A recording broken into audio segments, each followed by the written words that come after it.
All right, so this is take two. I was just shooting this video. I was like 10 or 20 seconds away from the end when some toll-free number called me to sell me some bullshit and just interrupted the video and like cut it off. And now I have to start over from the beginning.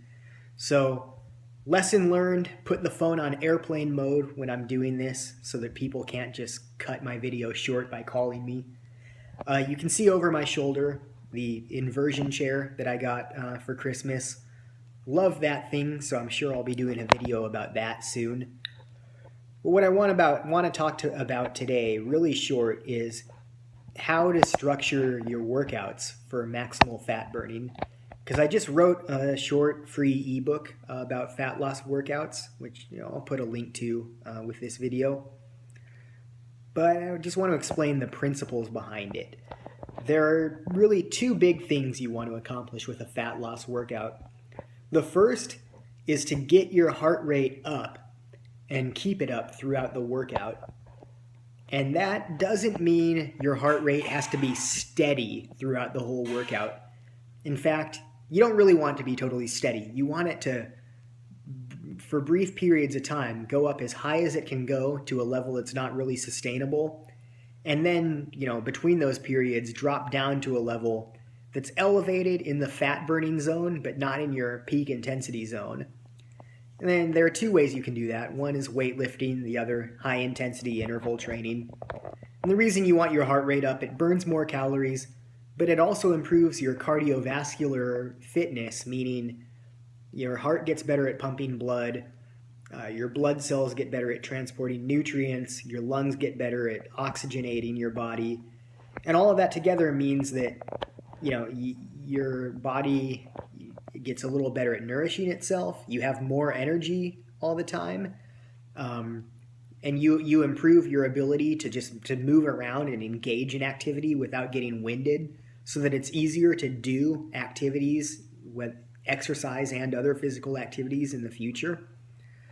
Then the other thing you want to accomplish is you want to provide some amount of growth stimulus to most or all of the muscles in your body. And this doesn't mean you need to exhaust any given muscle group or like seriously just crush them the way you would with a split body strength training routine. It's more important to, just spread that around and provide a little bit of stimulus to all of your muscles for fat loss purposes. Because the idea here is, again, it's not to hit a muscle hard enough to make it grow, although, ideally you do want to be gaining a little muscle too while you're losing fat. But the main thing is to stimulate your muscles enough that for the next 2 or 3 days after the workout, they're in a somewhat anabolic state, meaning that when you eat food, the muscles are going to be trying to absorb those calories so that more of what you eat goes to your muscles and not to fat storage. And on top of that, just working out most of the muscles in your body is going to give you more of a hormonal effect in terms of testosterone and growth hormone.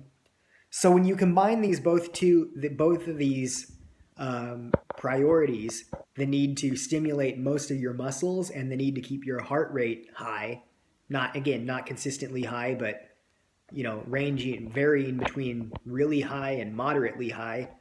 Those two things put together, you accomplish those through circuit training. So not pure cardio, but not traditional strength training.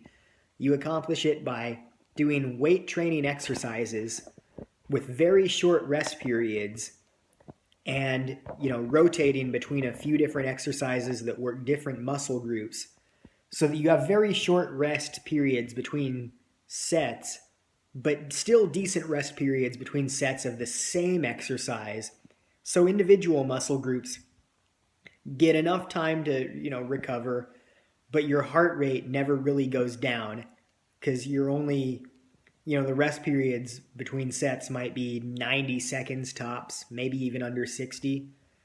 So this could mean you do like, squats, push-ups, rows, squats, push-ups, rows, so you're alternating between several different muscle groups and types of movement.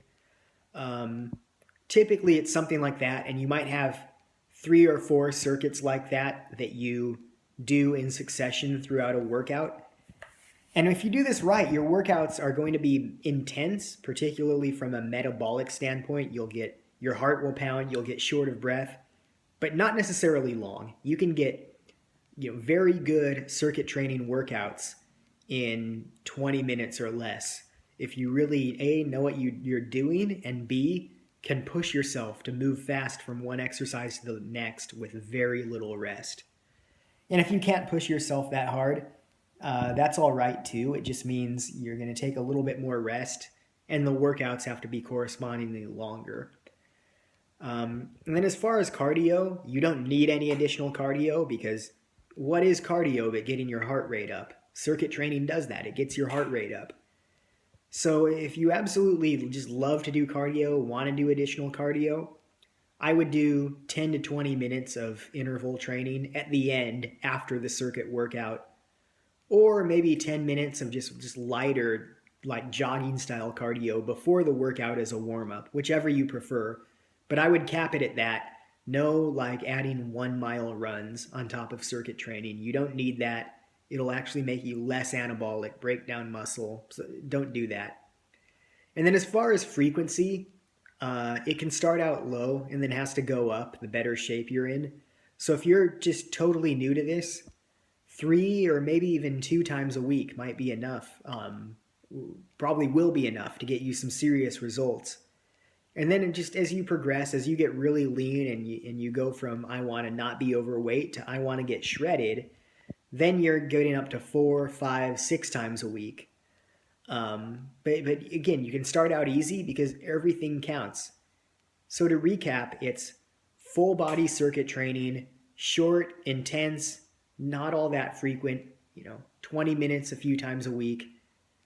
Work the whole body, keep the heart rate up, and you will start to get leaner.